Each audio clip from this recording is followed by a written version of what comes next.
অনেকদিন পর নতুন ছবিতে ফিরছেন শাকিব খান এবং পূর্ণিমা।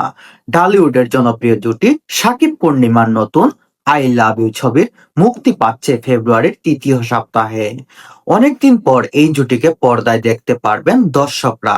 শাকিব পূর্ণিমার অভিনীত সবশেষ ছবি মাটি ঠিকানা মুক্তি পেয়েছে গত বছরের শুরুতেই।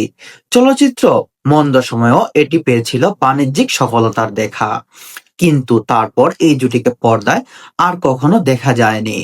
প্রায় ১ বছর পর মুশফিকুর রহমান পরিচালিত আই লাভ ইউ ছবিটির মাধ্যমে তারা আবারও পর্দায় ফিরে আসেন। প্রেমের গল্প নিয়ে গড়ে উঠেছে ছবিটির কাহিনী।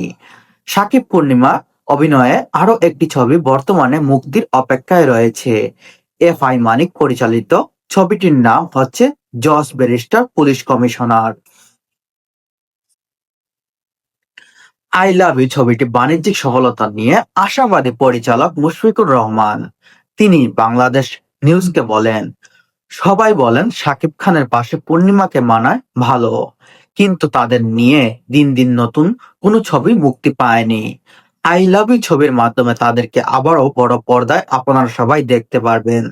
ছবিটির কাহিনী প্রেম কাহিনী নিয়ে ছবিটি, সেখানে শাকিব খান দুর্দান্ত অভিনয়